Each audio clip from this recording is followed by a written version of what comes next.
For more on the White House's effort to restore order is Steve Rogers, a retired police officer and a member of the Trump 2020 Advisory Board. So, Steve, when we look at what's going on in the country right now, of course, we've had weeks of protests, but the latest focus is on the city of Portland. And the president says that he's planning on expanding Operation Legend to include more cities. We've already seen some DHS personnel going to Chicago. But what do you think about this latest decision? Is it as controversial as many people say? No, it's not. It's only controversial for the Democrat socialists who are controlling these cities, hindering the ability of the president to do what? To fulfill his responsibility as president, and he's articulated this several times, and that is to protect the people from both domestic and foreign threats. And in this case, it's a domestic threat, and he's doing what he is obligated to do. And when it comes to this issue, too, I mean, it's not being portrayed accurately. I mean, at the very beginning, we were told that these were unmarked officers, only to learn that they have badges on literally every side of their body. In fact, there's pictures of it. You can go and check yourself. They were saying that they were going around the city of Portland, just kidnapping people, which we now know is not necessarily the case. Their mission, is to protect that federal courthouse and prevent other federal crimes from taking place. So is there anything else that the White House or the Trump administration could be doing in order to make sure that this violence is put to rest? Well, they're doing everything possible within the framework of the law and of the Constitution. And to your point, there has been a false narrative that is being expressed by the left that these people, meaning these DHS agents, these police officers, are attached to the U.S. military. That's not true. They have nothing to do with the military. They have nothing to do with the Defense Department. These are federal law enforcement officers who have been tasked to do what? To protect the citizens. And I've said this over and over again. These Democrats that are controlling these cities, go and ask the people being shot at, whose kids are being killed, for goodness sakes, see if they want these federal law enforcement officers in their neighborhood. And you'll find that just about 100% support the president's plan to do this.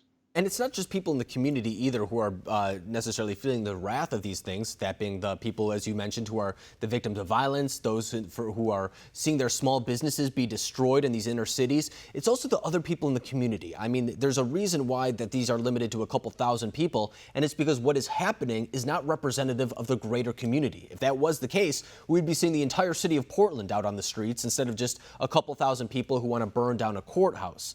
But this has prompted a conversation among some of those on the left, saying that we need to revisit whether or not we have a Department of Homeland Security. Is that a ridiculous statement, or is there some merit behind those claims?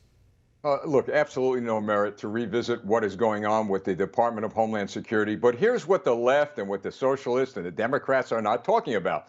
They're not talking about who is behind all of the violence, who's financing the violence. And I've done some research myself, and I see great connections to the Socialist Party of America and the Communist Party of America. So there's some indications that a lot of this is being financed by people who want to bring this country down. And to your point, and it's very important, most of the people we see protesting and committing these terrorist acts don't live in those neighborhoods. They don't live in those cities. They are being financed by perhaps foreign operations, and this is something that the Department of Justice, I know, is investigating. And when we look at what's happening, too, I mean, we've already covered, for example, how the Black Lives Matter organization does have some political agenda behind just necessarily police reforms. They also do have a more Marxist agenda. They've said it themselves. But that's the same thing, for example, with Antifa and a lot of these demonstrators on the street as well. It's not necessarily just about police reforms. It's not just about burning down this courthouse in Portland. It's about instilling a new type of government in this country. So big picture, is this a little bit more than just the protest, the demonstrations that we're seeing right now? Is there something bigger behind the scenes? There is something bigger, and that something bigger was articulated by President Ronald Reagan in his time.